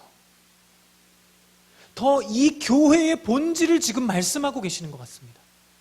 그리고 이 다윗의 장막에 다윗이 가졌던 하트를 넘어서 그 장막을 갈망하는 하나님의 갈망을 말씀하고 계신지 모르겠어요. 하나님의 열망. 내가 왜 그토록 그 장막을 일으키고 싶어 하는지 아니? 지금 이걸 말씀하고 계시는지 모르겠다라는 거예요. 그 장막이 일으켜져야 돼. 왜? 내 백성들이 다 와야 하거든. 지금 유일한 분단국가 저 한반도가 회복돼야 하거든. 근데 그 회복되기 위해서 알아야 할 것은 너의 어떠함이 아니라 그리스도를 통한 나의 어떠함을 너희가 봐야 한다는 거예요. 그 보좌에서 일어나고 있는 여기에 정렬되어져야 한다는 거예요. 내가 지금 그토록 편부의 가정에서 자랐고 나는 맨날 루저의 소리를 들었고 나는 이제 일터에 들어가서 이제는 취직할 수 있는 자격조차 없는 시대, MZ세대 너희는 계속해서 한 달 내내 일해도 80만 원밖에 못 벌어 라는 그러한 시대 속에 수많은 우울함과 수많은 자살 충동, 코로나를 통해서 10명 중 4명이 우울증 환자래요. 이거는 다음 세대뿐만 아니라 모든 교회에 저희는 멀쩡하게 앉아있는 것 같은데 저희가 앓고 있는 질병이라는 거예요. 하나님께서 지금 무엇을 말씀하기 원하실까요? 저희가 병원 가서 약 먹고 낫기를 원하실까요? 아니면 진정한 치유자이신, 아까 노래했습니다. 주님의 보좌에 생명의 강이 있잖아요. 보좌로부터 흐르는 그 강에 심겨져 있는 나무의 열매가 만국을 치유하는 약재가 된다는 그 진짜 치료제에 대한 관심이 저희에게는 이미 없다라는 거예요. 하나님은 지금 그걸 말씀하시는지 모르겠습니다. 오늘 궁극적으로 나누고 싶은 것은 이거였어요. 다윗의 장막과 에클레시아라는 이 교회의 본질 또한 하나님의 열망이고 다윗의 장막을 다시금 회복시키고 원하시는 그 다윗의 하트보다 더 상위 개념인 하나님의 열망, 하나님의 갈망이 저희들에게 부어져야 한다는 겁니다. 그 부어짐이 하나님께서 북한의 담을 무너뜨리는 자리를 저희에게 허락하실 줄 믿습니다. 여러분 많이 또 들어보시고 많이 북한을 위한 기도도 많이 하셨을 것 같아요. 여러분 9월 달에 한국 전쟁, 6.25 전쟁 때 참전했던 그 외국인들이 한국에 들어옵니다. 기도하시는 분들이거든요. 독일의 통일 전부터 기도하시던 중보자, 통일 이후를 지금 살고 계신 중보자들이 들어오세요. 그들이 들어와서 9월 달에 한 주 동안 DMZ를 도르신대요. 그러면서 예배하신다고 합니다. 그 연결고리 가운데 저희 공동체가 연결되게 됐어요. 우연찮게. 저희 큰아이가 11살입니다. 이 아이가 저희 교회에 주중 예배 한 타임 목요 예배를 담당해서 예배를 리딩하고 있어요. 11살이. 하나님께서 시편 8편 2절의 말씀처럼 젖먹이와 어린아이들의 입술에 권능을 세우십니다. 지금 이 시대예요. 그걸 저는 보고 있는 거예요. 근데 저희 딸이 지금 그렇게 했을 뿐만이 아니고요. 요 세대 아이들이 놀랍도록 그 메시아 오시기를 준비하고 있다는 거예요. 여러분, 너무 놀라운 상황에 저희가 지금 살고 있어요. 너무 놀라운 시대, 진짜 메시아가 오시는 것을 저희가 볼 수 있는 은혜가 있었으면 좋겠습니다. 그때와 시기는 하나님 아버지께서 정하셨고 그때가 오고 있는데 지금 그 어느 때보다 시편 8편 2절 말씀이 성취되고 있다는 거예요. 어린아이와 젖먹이 입술에 권능을 세우신대요. 다른 번역을 보니까 찬양이라고 표현되어 있어요. 아까 저희가 노래했던 생명의 강이 흘러라는 그 노래가 저희 큰아이가 만든 노래입니다. 예배 가운데 이 아이가 갑자기 흥얼거리면서 노래를 하기 시작하는 거예요. 근데 그 노래를 듣는데 뭔가 이렇게 심상치가 않은 거예요, 개인적으로. 그래서 그 노래를 녹음해놨다가 이렇게 노래를 만들었습니다. 그래서 노래하기 시작했어요. 생명의 강이 흘러 보호자로부터 그 에스겔서의 말씀처럼 그 보호자에서 흐르는 강물이 저희를 이렇게 덮이는 것뿐만 아니라 그 보호자의 생수가 마지막 때 사해가 살아나는 부분들, 그 언약들에 대한 관점을 가지고 계시록의 그 보호자 앞에서 흐르는 그 생명의 강 좌우편에 있는 생명나무의 그 잎사귀에 대한 그 계시를 가지고 말씀을 만들었어요. 그래서 노래를 만들어서 예배하기 시작했는데 실제 저희 교회에 물이 터져가지고 물이 공간 안에 확 들어오기 시작했습니다. 동일한 시대에 저희 공동체에 있는 청년들의 직장에서 스프링클러가 터져서 공사를 시작하고, 자취했던 집에 들어갔는데 집에 갑자기 수도가 터져서 벽질 다 뜯어서 공사하고, 이런 일들이 계속 있었어요. 한 6개월 동안. 그 당시 하나님 앞에서 이렇게 기도했습니다. 저희 공동체에서. 얘들아, 하나님께서 지금 보수하시는 것 같아. 하나님께서 어쨌든 터뜨리신 이유는 하나님께서 이걸 통해서 눈에 보이는 이 건물을 공사하면서 고치시는 것처럼 우리 안에 생명수가 흘러가기 위한 주님의 성전 제대로 되어 있는지, 주님의 그 보호자 제대로 세워져 있는지, 아니면 내가 거기 앉아 있는지 제대로 점검하자, 얘들아. 그러면서 그 시간을 6개월 동안 보내면서 그런 일들이 마구 일어났습니다. 그리고 그 시간들이 조금 잦아들 때쯤이었어요. 어떤 분이 갑자기 깃발을 선물로 주셨습니다. 이거 자기네들 건 것 같아 하면서 아비세대 어떤 분이 깃발을 주셨어요. 근데 그 깃발에 이름이 이렇게 써 있습니다. 생명의 강. 저희 교회에 걸려있어요. 그래서 저희가 가는 곳마다 이거는 우리에게 주신 하나님의 전리품, 어떤 선물과 같다. 그래서 가는 곳마다 그 깃발을 흔들면서 예배합니다. 하나님, 이곳에 생명의 강이 흐르게 하십시오. 생명의 강이 흐르는 것뿐만 아니라 생명의 강이 흘러가게 하십시오. 어디까지? 북한까지. 그러면서 하나님께서 우리나라를 보게 하셨어요. 삼면이 바다인 게 얼마나 은혜인지. 너무나 이 생명의 강에 대한 회복만 돼도 이 삼면의 바다 가운데 둘러싸인 이 한반도가 회복될 게 보이는 거예요. 그래서 마구 돌아다니기 시작했습니다. 그전에도 돌아다녔지만 그 어느 때보다 지금은 더 돌아다니고 있어요. 계속 돌아다니면서 모든 도시들, 거점들을 돌아다니면서 예배하고, 하나님 이곳의 물들을 정결케 하십시오. 때론 소금을 뿌리기도 했어요. 하나님 이것을 정결케 해주셔서 이곳으로부터 흐르는 강물들이, 이것을 마시는 다음 세대들이, 이것을 마시는 이 민족의 사람들이 회복되게 하십시오. 하나님의 그 생명나무의 잎사귀가 이곳에 있음을 우리가 믿음으로 상상합니다. 하나님, 그들이 치유되게 하십시오. 그런 선포들을 하면서 계속해서 걷는 여정 가운데 하나님은 그 시기 가운데 이 북한을 지나라는 곡을 더 이슈화시키셔서 부르게 하셨어요. 외국에 있는 분들이 갑자기 이 노래를 듣더니 영어로 번역해 주셨습니다. 그리고 번역을 완벽하게 해주시면서 저희로 하여금 이 노래를 불러달라는 거예요. 왜? 9월 달에 와서 DMZ 돌면서 이 노래 불러야 되겠다는 거예요. 그런데 어제 저녁 때 갑자기 연락이 왔습니다. 그 모임에 같이 동참해 주지 않겠습니까? 얘기하셨어요. 그러면서 얘기하시기는 원래 한국인들을 받지 않기로 하셨대요. 그래서 그분들 외국인들이니까 당신들의 모임으로 진행하기로 막 진행해 오다가 갑작스럽게 이 모임의 주제가 결정돼 버린 거예요. 그것이 이 노래 북한을 지나라는 주제로 결정이 돼버리면서 우리 팀 같이 너네 팀 우리와 같이 이동하면서 그때 예배해 줄 수 있겠니? 이 얘기를 하시는 거예요.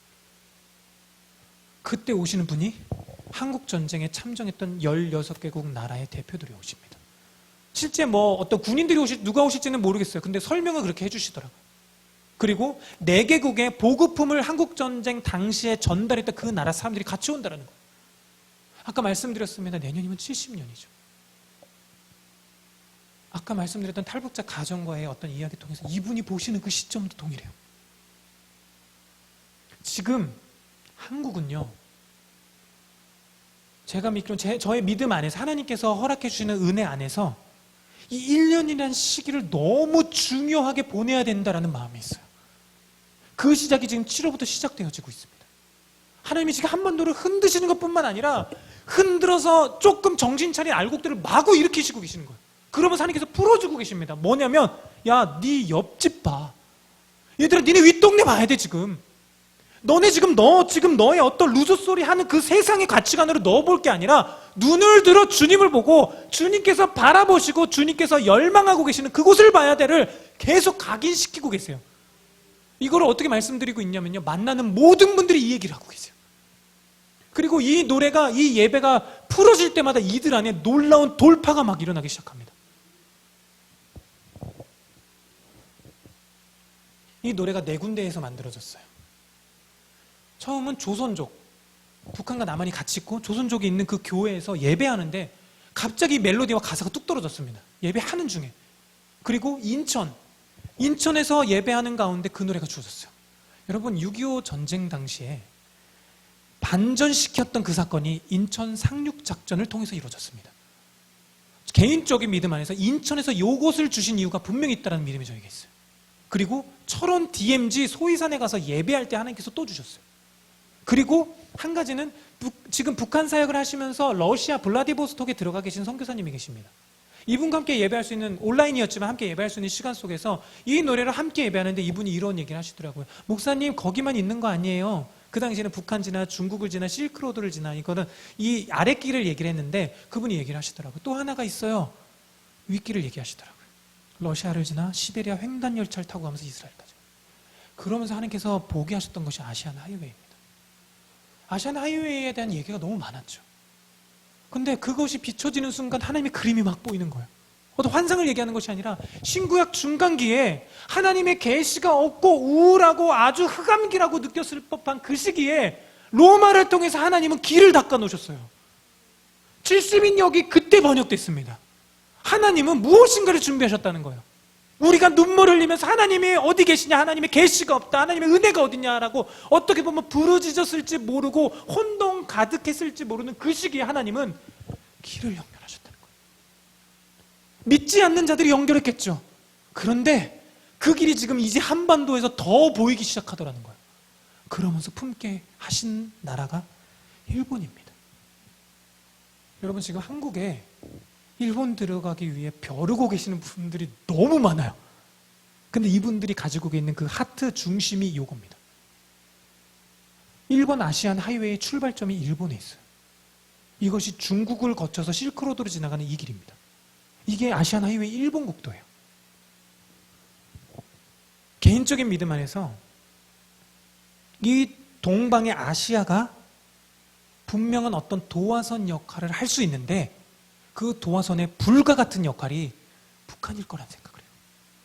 북한이 열리는 그 유일하게 분단되어 있고 끊어져 있는 북쪽의 그 길들이 열릴 때 하나님은 일본과 손잡고 함께 그 길을 가게 하실 줄 믿습니다. 어디를 향해서? 모든 무슬림을 시기나게 하고 그들의 베일을 벗기고 이스라엘을 시기나게 하면서 베일을 벗겨서 그분 오시는 그날까지 찬송하리로다 예수의 이름으로 오시는 그 이스라엘, 그 유대인들이 고백하는 그 시대까지 가게 될 줄 믿습니다. 저희 공동체가 이런 걸음을 갖고 있어요.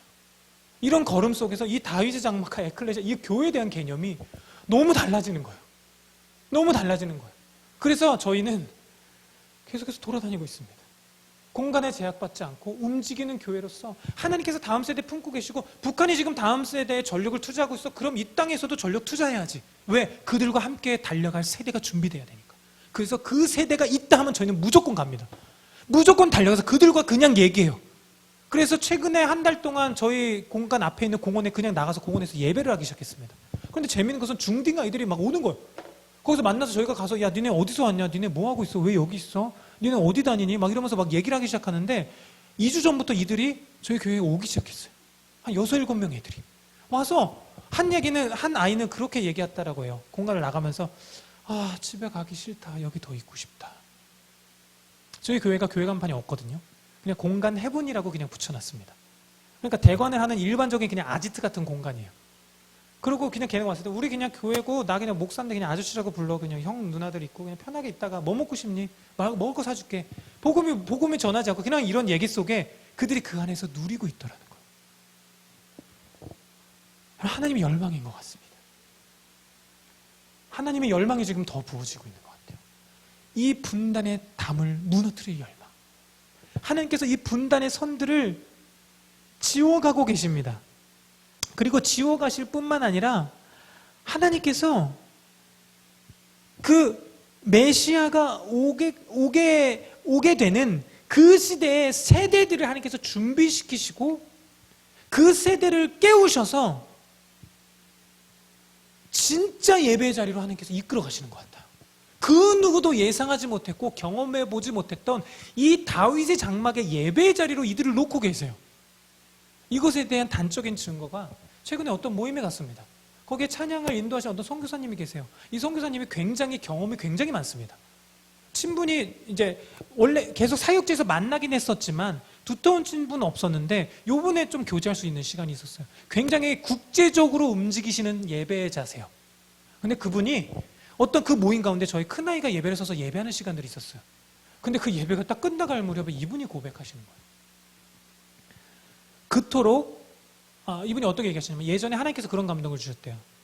남과 북에 그 분단을 헐기 위해 고대의 문을 여는 어떤 기도를 해야 된다. 이 한반도 땅에 그토록 닫혀있던 그 문을 여는 기도를 해야 되고 그 사운드를 회복해야 된다라는 마음을 주셨대요. 근데 안 되더래요 이게. 근데 여기 앞에 서 있는 이 11살 이 여자아이가 이 사랑이가 노래하는데 이게 뚫리더래요. 그러면서 이분이 막 우시더라고요. 그토록 뚫어내려고 그토록 그 고대의 문을 뚫으려고 하나님 이 분단을 이제는 하나 되게 하십시오 하면서 이분이 어느 정도까지 열정이셨냐면요, 살을 한 3, 40kg까지 뺄 정도의 열정을 가지고 지금 노력하고 계시는 분이시거든요. 북한에 들어가기 위해. 이분의 스토리가 되게 많아요. 굉장한 스토리 가운데 북한에 가서 난 죽을 수도 있다라는 어떤 각오로 지금 준비하고 계시는 분인데 이분이 얘기하시는 거예요. 저 아이가 뚫어내네요. 하나님의 돌파를 받습니다. 이 얘기를 하시더라고요. 그 수십 명의 사람들이 모여서 예배하는 그 자리에서. 저는 이 아이에게 예배를 가르치지 않았습니다. 저희 아이에게. 근데 이 아이가 환상을 봐요. 고성에서 통일전망대 교회에서 예배를 하는데 이 아이가 환상을 봅니다. 아빠, 내가 환상을 봤어. 뭔데? 저 길을 내 친구들하고 같이 걸어가고 있어. 거기 아시안 하이웨이 6번 길입니다. 금강산 가는 길이요. 그래서 걸어가고 있는데 앞에서 북한 사람들이 자꾸 총을 쏴.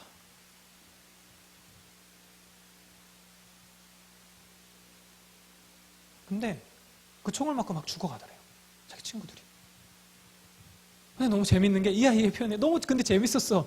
총 맞아 죽는데 재밌다는 거예요. 뭐가?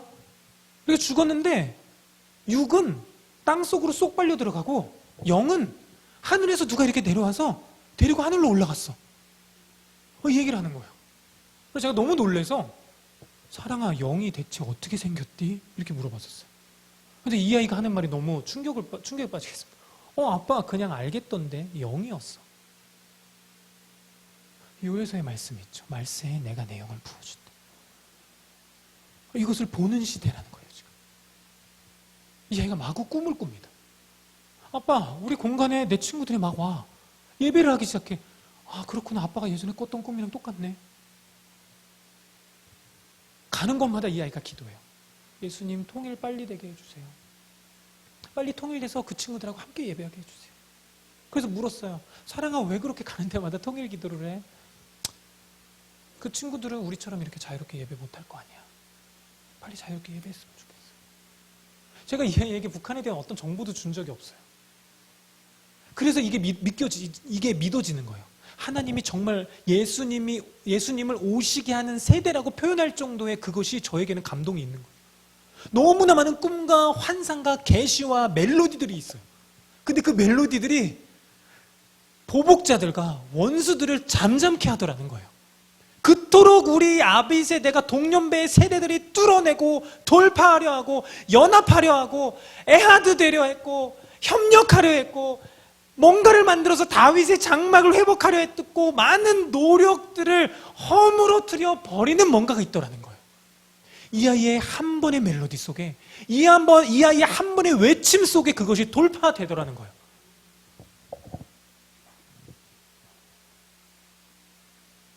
그래서 믿어지게 되는 것 같습니다. 다윗의 장막을 지금 회복시키기 원하시는 그 시대가 가까워졌다는 것과 그 하나님의 열망이 마구 부어지고 있다는 것이.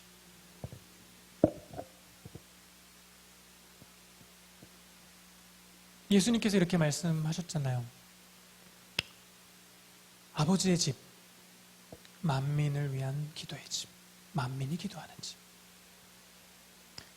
다윗의 장막, 기브온 산당, 만민을 위한 기도하는 기도의 집에 대한 형태, 지금 저희가 알고 있는 어떤 전통적인 교회의 형태, 새롭게 일어나고 있는 어떤 가정교회의 형태, 어떤 파라처치, 로컬처치, 어떤 다양한 형태들의 교회라고 불러질 수 있는 많은 것들의 본질은 똑같다라고 믿습니다. 두세 사람이 예수 그리스도의 이름으로 모인 그곳. 하나님께서는 지금 이 본질을 향한 하나님 아버지의 열망을 마구 부어주시면서 본질을 각인하고 본질 안에서 이들이 깨어남을 경험한 자들에게 하나님께서 열쇠를 주시는 것 같아요. 이제는 열쇠로 열 때입니다. 이제는 이 열쇠가 돌려질 때예요. 그때 닫혀야 할 것들은 닫힐 줄 믿습니다. 그때 열려야 할 것들은 열릴 줄 믿습니다. 그래서 끊임없이 여는 거예요. 북한을 열고 끊임없이 그 분단을 열고 끊임없이 그 아픈 깨어진 세대들의 장벽을 열고, 그래서 저희 노래 속에 그것들이 담겨지게 됐습니다. 세대와 세대가 연결되어져야 된다는 거예요. 저는 개인적으로 그런 마음이 있습니다. 많은 교회에서 다음 세대가 청년들이라고 들어왔어요. 그렇게 컸어요. 그런데 막 주님 따라가면서 배워가다 보니까 한 가지 더 측면 관점을 더 주시더라고요. 그것이 무엇이냐면 나이로 규정할 수 있는 젊음의 세대일 수도 있겠지만 이 동시대 가운데 하나님의 역사를 함께 보고 걸어갈 수 있는 전 세대를 저는 또한 다음 세대가 아닐까 하는 생각을 합니다. 왜냐하면 그 가나안 땅에 들어갔던 광야에서 태어난 세대 가운데는 여호수아와 갈렙도 있었다는 거예요. 그래서 그 세대가 함께 가야 된다는 겁니다. 그래서 저희 지금 여기에 많은 어떻게 보면 아비 세대 분들, 어른 세대 분들이 계시지만 또 들어주시는 어떻게 보면 부족하지만 나눔들을 들어주시면서 공감해 주시는 그 공감 속에 하나님께서 저희 모두를 함께 걷게 하시는 하나님의 다음 세대로 일으키시는 것이라고 믿습니다. 그래서 함께 걸어갔으면 좋겠습니다. 여러분 주변에 또한 다음 세대들이 있으실 겁니다. 여러분 다음 세대들을 많이 지지해 주십시오. 이 걸음을 걸어가면서 어떤 마음을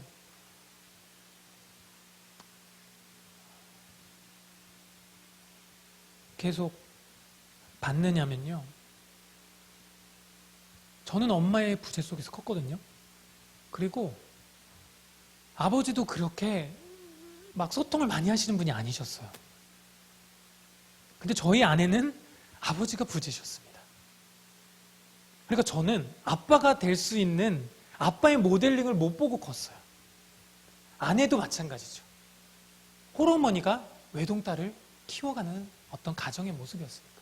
그런데 한 가정의 가장으로 두 딸을 키우는 한 가정으로 만들어주시는 걸음을 걷고 있고, 공동체 교회를 맡겨주셔서 영적인 아비라는 소리를 들으면서 걷고 있어요. 근데 좀 굉장히 부담스럽거든요. 여기 청년들이 이렇게 있지만 이 친구들이 제일 많이 그 표현을 하는데 받을 때마다 너무 부담스러운 거예요. 이 부담은 싫다는 것이 아니라 익숙하지 않은 거예요. 아버지로부터 포옹을 받지 못해봤거든요, 저는. 근데 지금 얘네들이 와서 자꾸 안아줘요. 근데 그것이 저를 치유하더라고요. 여러분 자녀들 많이 안아주십시오.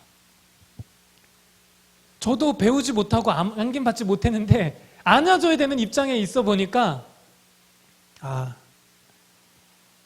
아비 세대들을 제가 절대 탓하지 않습니다. 왜냐면 하나님께서 이 부분도 해결해 주셨던 영역이 한 번 저한테 그 얘기 하시더라고요. 승준아, 너의 엄마가, 너의 아빠가 너를 위해 희생했어. 이 말씀을 하시더라고요. 그러니까 그분들의 삶이 그럴 수밖에 없었던 것은 하나님께서 저를 부르시기 위한 목적이셨다는 거예요. 그게 저의 모든 서름과 모든 아픔들을 씻어가 버리게 하셨어요. 씻어버렸어요. 그래서 원망 전혀 없습니다. 그리고 지금도 그렇게 회복되고 싶은 거예요. 왜냐면요, 너무 많은 실수가 있는 거예요. 제 안에 너무 왜곡됨이 있으니까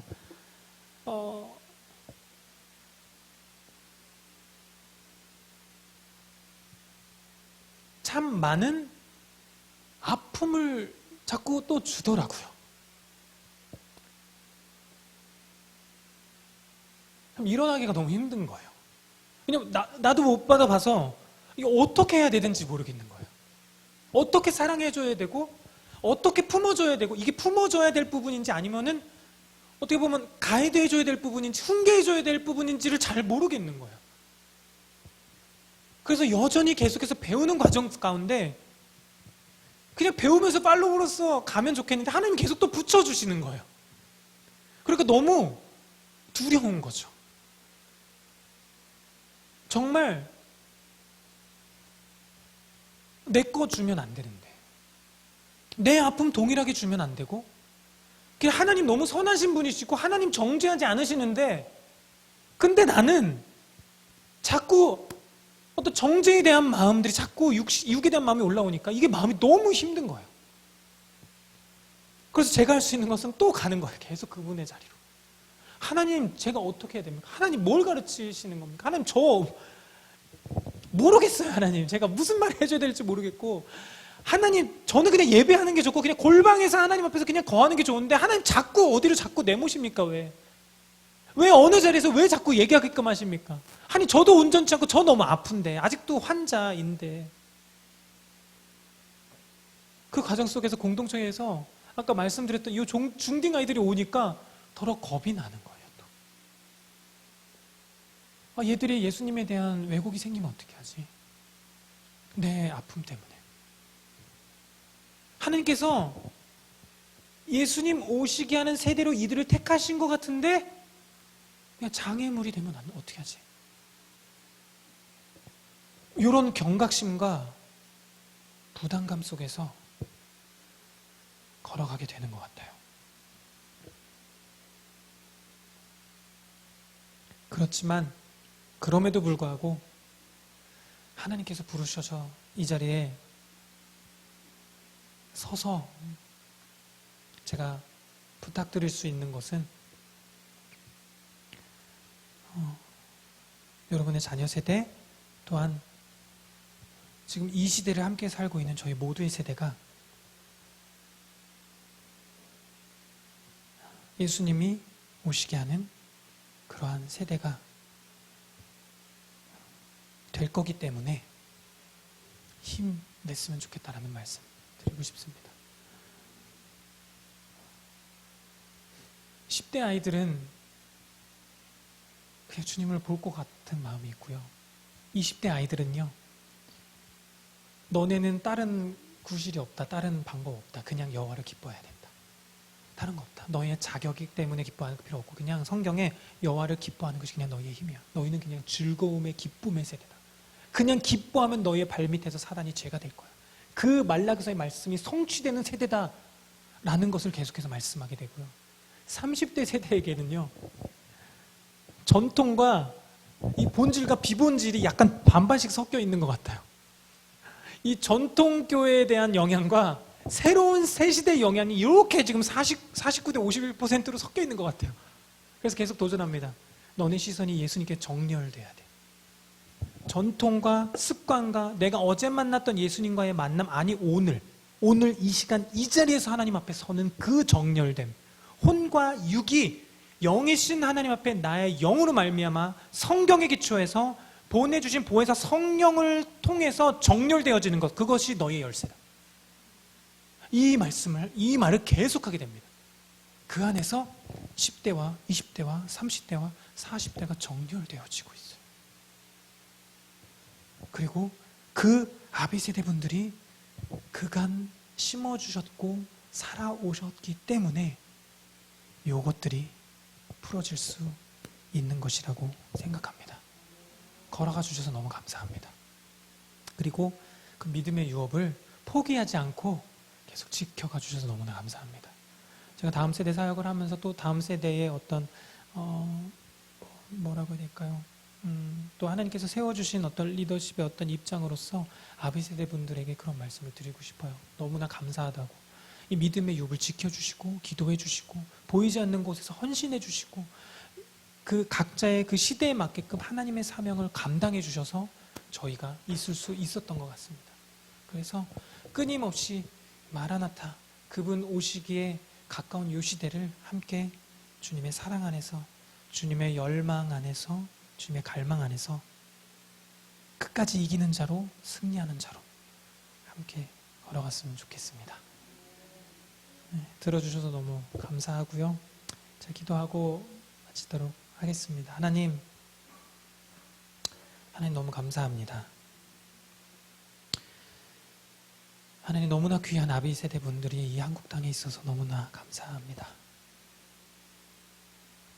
귀한 믿음의 아비 세대 분들이 전부를 들여서 믿음을 지켜가 주셨다라는 것을 저희의 자녀 세대들이 이제는 경험하고 있습니다. 그분들이 눈물을 흘리며 피땀 흘리며 지켜오셨던 믿음의 유업의 증거가 저희의 세대인 줄 믿습니다. 하나님, 이 세대와 세대가 예수님으로 말미암아 이 땅에 다시 오시게끔 그분의 언약을 향하여 달려나가며 그분의 갈망에 집중되어짐으로 전진할 수 있는 세대가 될 수 있도록 이끌어 주십시오. 하나님, 마지막 분단 국가인 이 한반도가 하나 될 것을 저희가 믿음으로 선포합니다. 모든 교회들이 열세됨을 그분의 왕권, 왕의 자녀로서의 권세를 회복하고 있음을 믿음으로 봅니다. 이제는 그 예수 그리스도의 열쇠로 말미암아, 그 예수 그리스도의 권위로 말미암아, 권세로 말미암아 모든 막힌 담들의 문을 엽니다. 모든 닫혀있던 문들을 엽니다. 영광의 왕이 들어가실 문들을 엽니다. 믿음으로 엽니다. 열어주십시오. 모든 사단의 계략들의 문들을 닫습니다. 예수님의 이름으로 모든 우울함, 질병의 문들을 닫습니다. 하나님으로부터 오지 않은 모든 죄악된 문들을 닫습니다. 하나님이 이 한반도 땅에 온전한 하나됨이 이루어질 것을 예수님의 이름으로 선포합니다. 전 세계가 한 번도 듣지 못했던 통일한국을 보게 될 것을 믿음으로 선포합니다. 그래서 하나님, 일본과 연합함으로 말미암아 북한을 지나 중국을 지나 실크로드를 지나 이스라엘까지, 북한을 지나 러시아를 지나 시베리아를 지나 이스라엘까지 전진하는 나라가 될 것을 예수님의 이름으로 선포합니다. 속히 그날이 오게 하십시오. 속히 그날이 이루어질 줄 믿습니다. 뜻이 하늘에서 이루어진 것과 같이 이 한반도에서 이루어질지어다. 한반도 땅에 다윗의 장막의 본질이 회복될지어다. 하나님의 열망이 더 풀어질지어다. 교회를 향한 하나님의 열망이 더 풀어질지어다. 그로 말미암아 하나님께 정렬되게 하십시오. 그래서 모든 이 통일 한반도, 그리고 이스라엘을 통한 열방이 다윗의 이름처럼 사랑받는 자, 그분의 총애를 받는 자. 하나님, 저희를 그렇게 창조하셨죠. 사랑받는 자로 창조하신 그 창조의 부르심이 회복되게 하십시오. 그렇게 그 에덴이 회복될 줄 믿습니다. 그날을 저희가 고대합니다. 그날을 기대합니다. 허락하신 자리에서 하루를 주님과 함께 살아갈 수 있는 저희들 되게 하여 주시옵소서. 이 모든 시간을 함께 하여 주시고 말씀해 주신 주님 감사드립니다. 모든 영광을 주님께만 올려드립니다. 한 분 한 분 하나님 마음껏 축복해 주시고 마음껏 하나님 기름 부어 주시고 또 마음껏 사용하여 주십시오. 이 시대의 광야에 외치는 자의 소리로 사용하여 주십시오. 주의 길을 예비하는 자들로 사용하여 주십시오. 그렇게 행하실 주님을 찬양하며 감사드리며 예수 그리스도의 그 사랑의 이름으로 기도드렸습니다. 아멘. 주님께 감사의 박수 올려드리겠습니다.